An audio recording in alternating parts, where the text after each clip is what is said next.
of by renewing of mind. Ang sinasabi niya rito, yung kaisipan natin ay mailipat kasi meron tayong consciousness. Meron tayong tinatawag na kaisipan bilang tao, pero yung sinasabi niya rito na saan ba dapat tayo magbago ng kaisipan? Oo. Ang sinasabi niya, okay, sige. Ang sinasabi niya, yung daw mundo na darating, hindi ito. Diba? Kasi, tama naman, kasi nag-aaral tayo. Habang nag-aaral tayo, meron tayong karera, meron tayong gustong tapusing kurso, meron tayong sariling plano. Pero hindi yan ang renewing of your mind. Na ang ating plano ay nandito lang sa ibaba. Hindi yan yung plano ng higher ground. Kasi, ang sinasabi niya rito, ulitin natin yung quotation ha. Sabi niya, now we want to be transformed ourselves. Nais natin yun sa ating sarili, di ba? By renewing of our mind. See? Not what we have on this earth. Ano ba yung meron tayo sa mundong ito? Diba? Ano ba yung meron tayo? Kasi hindi nga daw dito. Diba? Ano ba ang gusto natin dito sa mundong ito? Ang magpakasaya. Hindi tayo magpapakasaya sa mundong ito sa tinatawag na mga bagay-bagay na hindi rin naman tinatanggap ng Diyos. Kaya ang sabi niya, we are going to look for on this earth, but what we are coming to in the world that is to come. Alam niyo mga kapatid, meron siyang message na things that are to be. So ang renewing of your mind, habang meron tayong focus dito sa mundong ito, dapat yung isang consciousness natin doon naman sa paparating. Diba? Kasi tama naman na magtrabaho tayo kasi yung physical body kailangan kumain. Maghanap buhay, mag-aral, tama yan, walang mali. Pero buksan natin yung isa na meron tayong access sa mga ipinangako ni Kristo. Diba? Meron tayong pag-agaw na hinihintay. At ang pag-agaw na yan mga kapatid, kakaiba. Kasi sa denomination, yung coming of Christ, yun na rin yung rapture. Sa iba naman, wala nang rapture, diretso na langit o kaya judgment na sa evangelical, sa katoliko, kung saan-saan.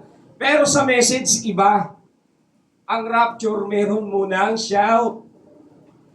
At ang shout na yan ay mensahe para maghanda kayo. Diba? Tapos merong voice of resurrection. Pagkatapos, merong trump of God. O yung last trump na yan para sa body change. So iba ang latag ng mensahe pagdating sa rapture kaysa sa denomination. Magkaiba yon. Kasi ang tinitignan natin dito, yung renewing of our mind ay yung talagang isip ni Kristo na nandun sa Kanya. Di ba sabi nung talata, let the mind that in Christ be new. So sino ang may-ari nun? Yung great mind, yung mastermind, sino may-ari niya na kay Kristo yon?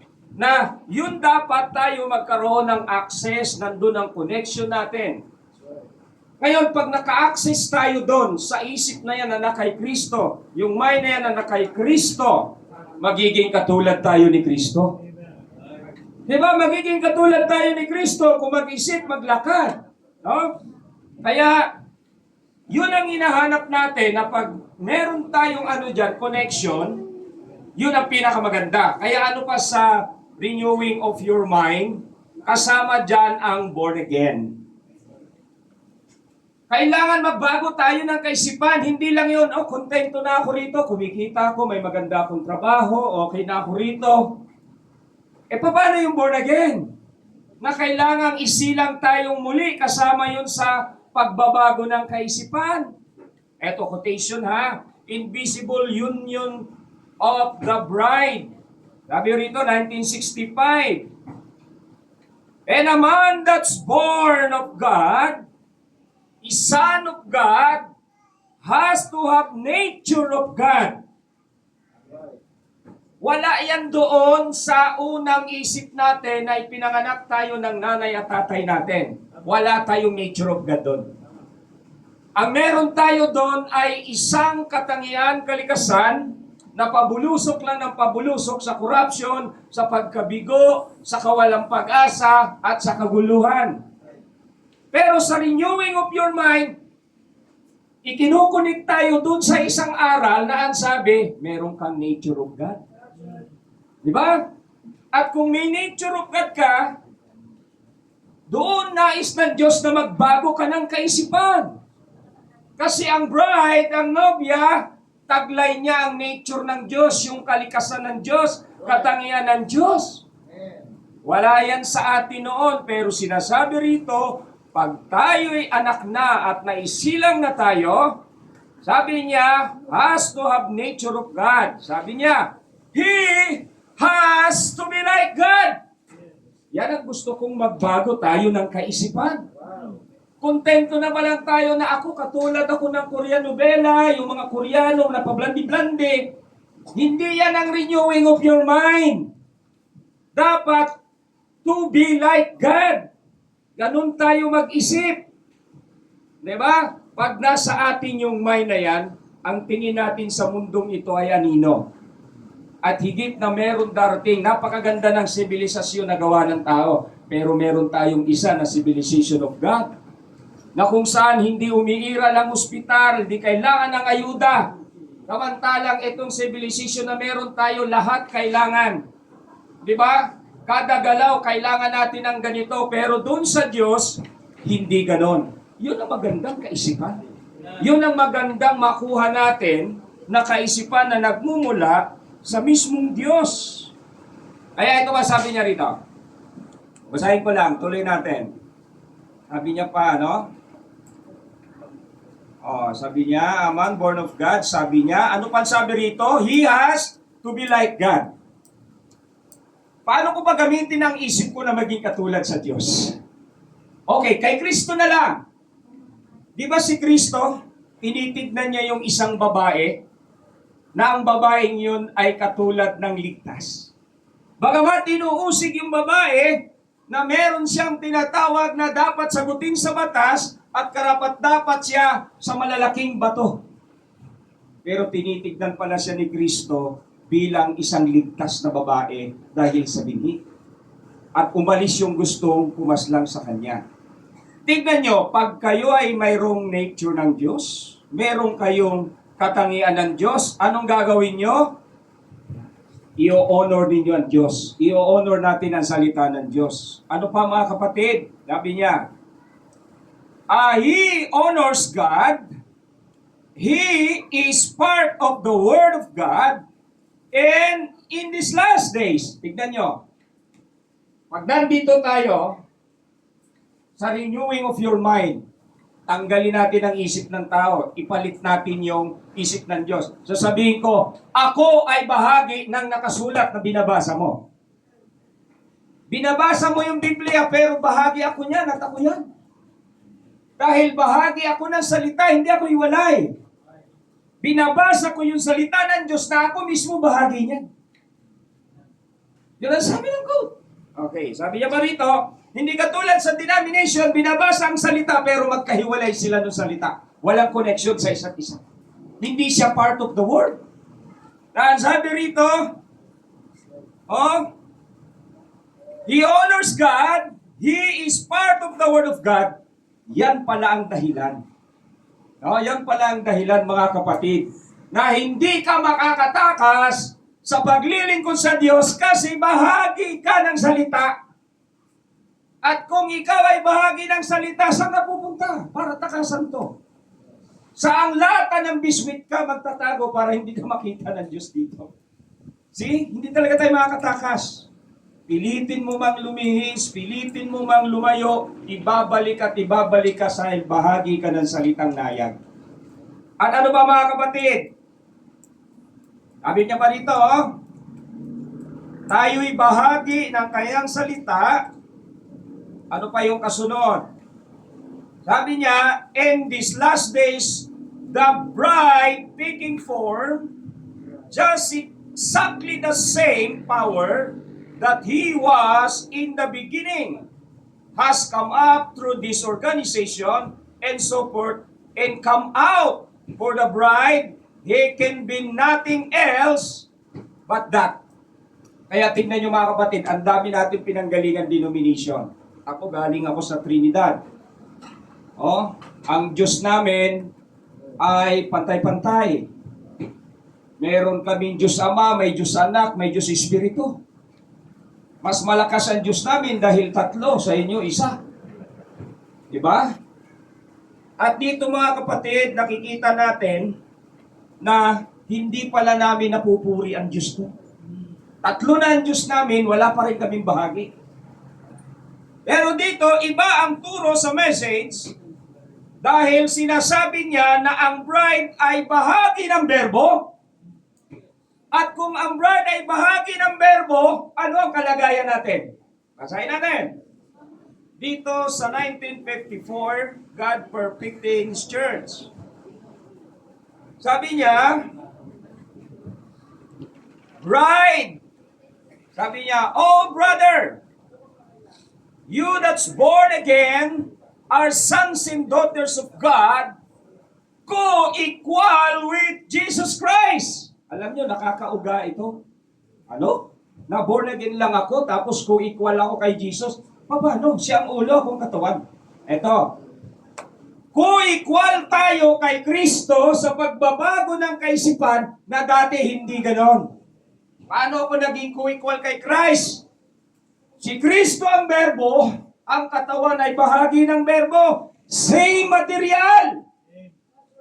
Kaya kami pareho. Kung laman ang aking ulo, pwede bang ang materialis na katawan robot? Pwede bang metal ito? Hindi pwede. Same material. Kung ang ulo, si Kristong berbo, ay salita, dapat ang many members bahagi ng salita. Anong tawag doon?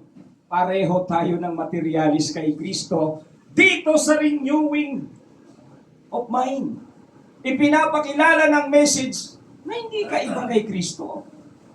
At sabi nung talata, hinahanap ng Diyos ang mananamba sa Espiritu at katotohanan. John 4:23.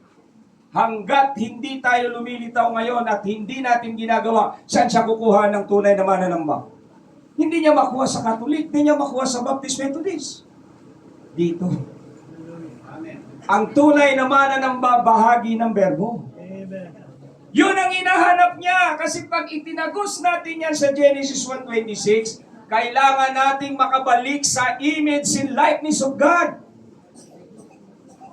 Ako natutuwa eh. Sabi yung Lord, thank you, bakit? Bahagi pala ako ng berbo. Hindi pala ako yung ibang materialis na ilalakip ko yung sarili ko. Hindi. Magkabahagi talaga kami. No? Magkabahagi talaga kami ng salita. At isang bagay yan na maintindihan natin na bahagi tayo ng salita, yan ang pinaka-advance na masasabi ko na si Kristo at ang kanyang katawan ngayon ay magkabahagi.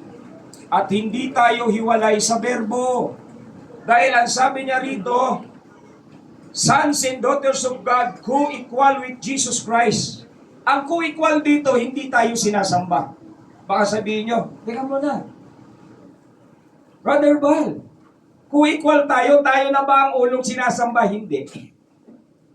Co-equal tayo saan? Sa pagiging materialis ni Kristo dahil tayo yung tunay na mananamba. Ang kondisyon ni Kristo na eternal life, meron tayo. Si Hesus Kristo, may glorified body, magkakaroon din tayo. Ano mang meron si Kristo, binigay sa inyo. Hindi ba co-equal yan? Naalala nyo ba nung lumapit si Esther? Kay King Asueros? Nung lumapit siya dahil papatayin yung buong lahi niya, pinagpaplanuhan na siya ni... Sino ba yun? Si Aman. At ang sabi nung king, nung pumasok yung kanyang queen na nakasuot ng suot na kompletong pangrena, sabi niya, kahit kalahati ng aking kaharian. Ibig sabihin ng kalahati, co-equal. Hindi ibig sabihin na kalahati talaga. Hindi ibig sabihin na, Queen, bigay ko kalahati ng kaharian. Hatiin natin, lagyan ng guhit. Hindi ganon. Pag sinabing kalahati, co-equal yun. Ano mang meron ng king, meron din ng queen. Yun ang salitang kalahati na ibinibigay niya. So dito sa renewing of your mind, hindi tayo binibigyan ng intellectual mind. Ang binibigay sa atin, let the mind that in Christ be in us. So yun yung ibinibigay sa akin sapagkat yung kaisipan na yan, may access yan pabalik sa eternidad. At yan ang nagdadala sa atin para makita natin where should we go. Diba? Saan ako pupunta? Kumain, matulog, mamatay, living, dyan lang ba? Hindi. Dito nakikita natin kung saan tayo pupunta. Diba? Hindi po tayo nilalang na ang pagkalalang sa atin, pagkatapos sa mortal body ay wala na. Kundi ipinapakita yung totoong ating pupuntahan. Ito ba sabi niya? Co-equal with Jesus Christ in His presence. Oh my, that's what make the devil angry. Nagagalit ba kayo pag narinig niyong co-equal tayo kay Jesus Christ? Taas ang kamay ng nagagalit. Teka, ba't ko tinas kamay ko? Di ba hindi ako nagagalit, di rin kayo nagagalit? Kasi kailangan nating maging katulad sa berbo, kabahagi tayo kasi hindi niya tatanggapin yung hindi niya katulad at hindi kabahagi. Hindi niya matatanggap yun na ang ilalagay doon hindi ka materyales. Kaya tignan nyo pa rito sa message na 1963, the sixth seal. Sabi niya, Pwede na lagyan. Pastor, pwede natin flash. eto, hindi ko kayang magano eh. Sana may operator tayo. Pwede bang may operator? 1963, the sixth seal. Sabi rito, ito renewing of your mind, ilipat natin ang ating isip kung ano kayo sa langit. Hindi kayo janitress doon. Hindi tayo street sweeper sa langit. O doon sa New Earth, sabi rito, 1963, the sixth seal, sa paragraph 196. Ito ay para sa word bride. Sabi niya, but the bride is in the palace. She is the queen. Mga kapatid, alam nyo ba yung queen, kinokoronahan yun? At may damit na ipinasusot dyan at sabi doon, she is queen now, she is married. Kasal tayo sa berbo, kasal tayo sa salita, at tayo yung nasa feminist side bilang ang mga reyna. Kapatid, hindi ho tayo street sweeper sa New Earth. Queen ho tayo. At ang sabi pa rito, and all the earth shall come into this city. Kaya kung nandun ang tinatawag na Holy Mountain of God, na imposition niya na yan, merong mga bansa na aakyat doon. Aakyatin nila ang King and Queen. At magbibigay sila ng paggalang at respeto. Ito yung ano niya. Kunin mo to kung gusto mo. Wala? Okay. So sabi niya pa dito, and all of the earth shall come into this city. Jerusalem shall bring the glory of it there.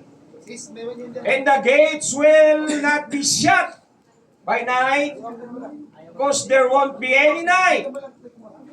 The gates will always be open. Tignan nyo ha. Yung city, meron niyang 4 na gates. Pastor, paulit ng quotation. Ay, sis. Ikaw na pumili ng gusto mong keywords. Sa Sicilia. Ikaw na.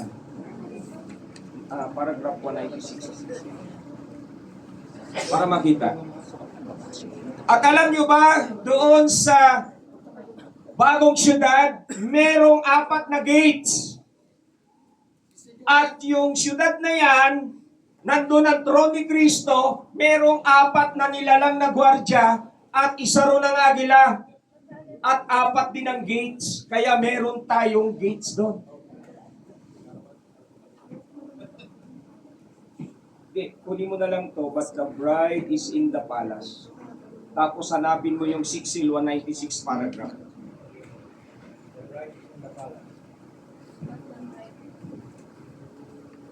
And the king of the earth, Revelation 22 ang pinaksa niya, sabi niya, yung mga plural na hari, sabi rito, and the kings of the earth bring their honor and glory into this city. Mga kapatid, sa ngayon ganito lang tayo. Tiyagaan nyo lang yan. Dahil sa susunod na fellowship natin, doon sa tunay na syudad ng Diyos, yung lantay na ginto ang lalakaran natin. Sa ngayon, okay lang yan kahit maputik. Pero doon mga kapatid, kakaiba yung tunay na fellowship na inihanda ng Diyos sa atin. Sabi niya dito mga kapatid, yung mga hari na ito, bring their honor and glory, but the bride is in there with the lambs. You can see the bride isn't going be out there laboring in vineyards. So ang queen, sinyasan mo ako pagtapos na. Time na po. Time na, okay. So yung mga kapatid, salamat time na, yung huling binasa natin, ang bride, hindi sila pupunta ron para magtanim ng saging at maging laborers, nandun tayo sa throne, nandun tayo sa palace. God bless you all mga kapatid.